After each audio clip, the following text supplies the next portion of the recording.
Well, hello and welcome, fellow shapers of the future. It's a shit morning. It's the only way you can put it. It hammered down all last night. I came quite late last night. Just got my head down, really. Slept.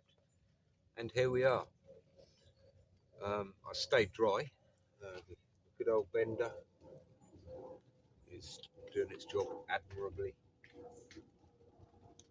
Um, and I didn't wake up much. But I feel like I've swallowed half of the forest floor. So I really do want this cuppa. This is going to be a cup of my favourites. Now I've got my gorgeous cup of hot chocolate, which has never tasted so good. I'm just going to roll a bit of this up.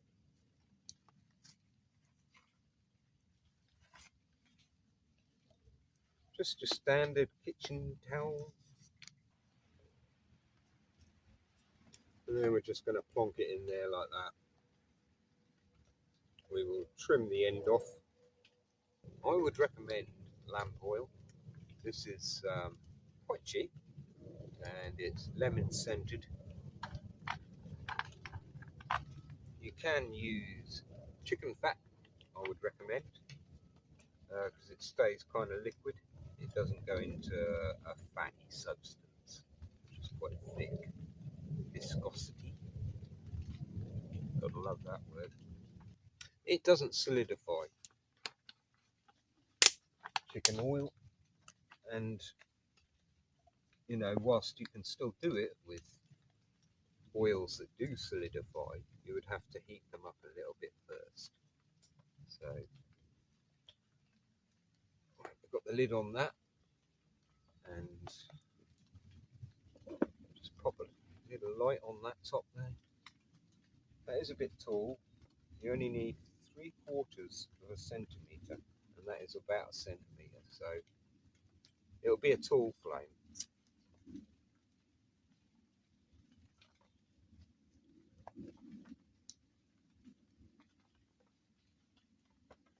And that is another great use for this multi-purpose tin. They are very safe. Obviously, I mean, if you start chucking the thing around, who knows what could happen. But I haven't had an accident with these when I've been using them. I've kicked them over, I've tipped them over, all kinds of possible disasters, and it simply doesn't ignite the oil. It needs something, quite frankly. The oil on its own needs a lot of heat to burn.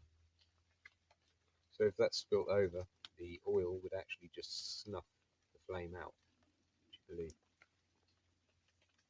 And if you look closely, you'll see that the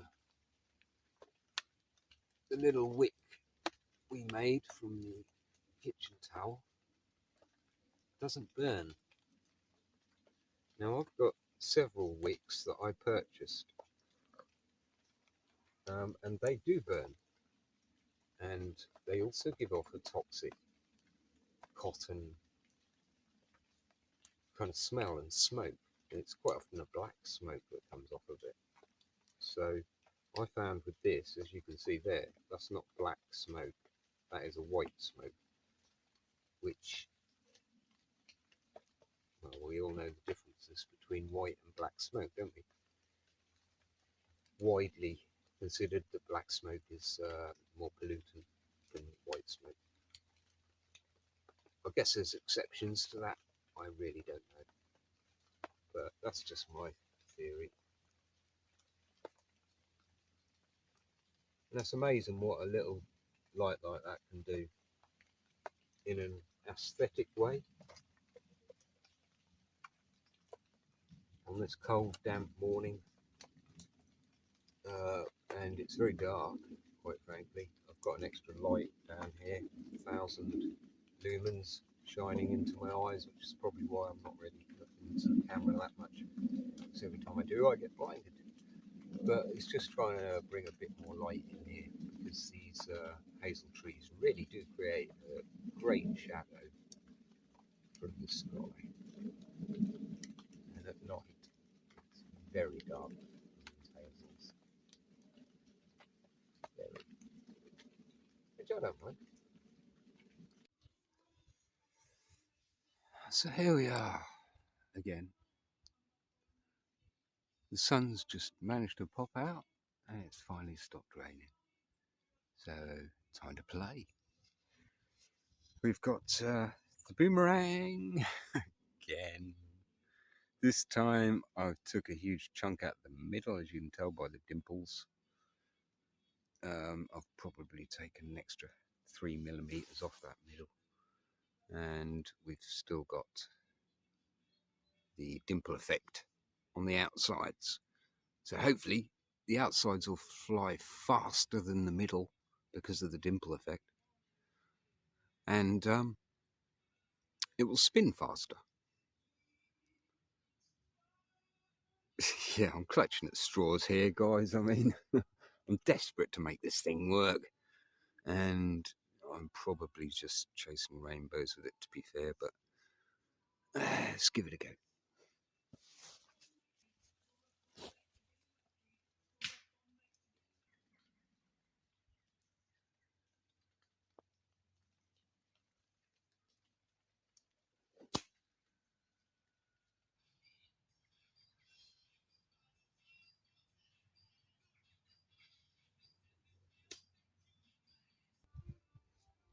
I just got to be really careful because there's a tree down there I really don't want to hit.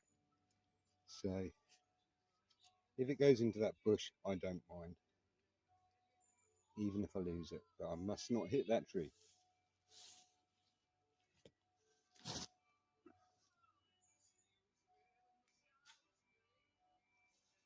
Well, that had a lot of elevation, and that probably took about 5 seconds to fly, and landed in that weeping willow right over the back there.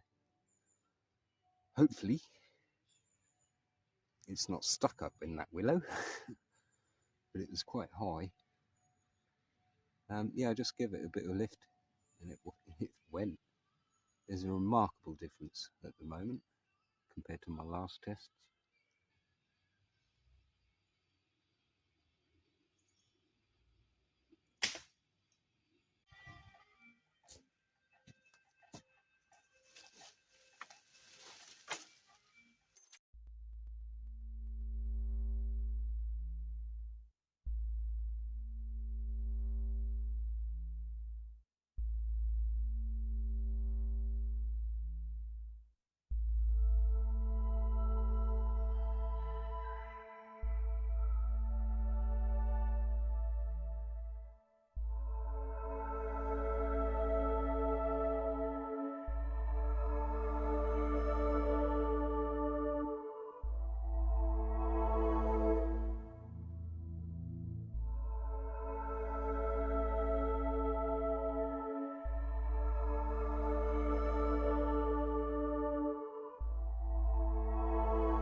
So I guess we're about halfway through this rather long hazel hurdle fence.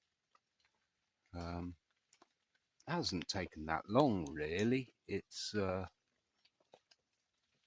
quite a quick process once you get into it. I was getting the hang of the twisting of the ends a lot better, so the fibres kind of stuck together instead of just breaking.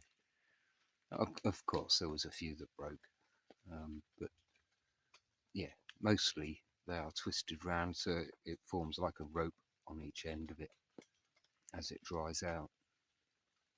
So it should be quite sturdy. I'm thinking that might be about the limit to what I can lift. I'd better check anyway, because at that point I'm going to have to continue doing it in situ, I guess, unless I get a friend.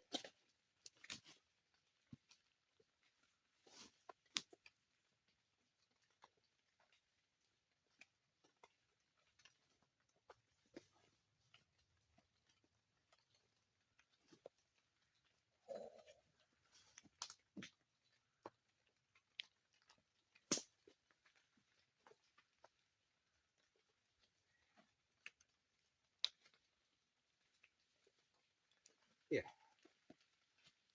that's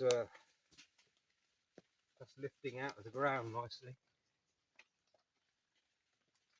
I'm a bit wary about taking it out in case I can't get it back in. But yeah, that will all come up as one, and I can still carry that at the moment.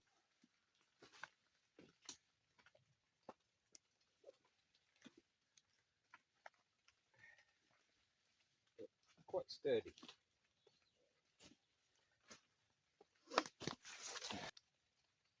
So as always, drop a comment, drop a like if you like, subscribe if you haven't, and yeah, I like a chat. I chat about anything really, not too fussy. So if there's any questions, any things you didn't particularly like or did, I'd be happy with the feedback, good or bad.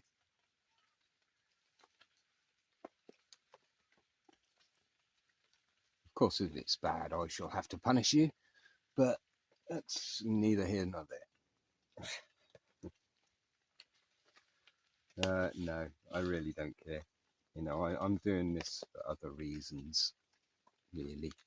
I do love the fan base that's out there for me at the moment. There's some very, very good people out there who are coming up with some amazing channels themselves as well. So I shall be doing a little bit of a shout out at some point in the near future. So thanks for watching, guys. Until next time.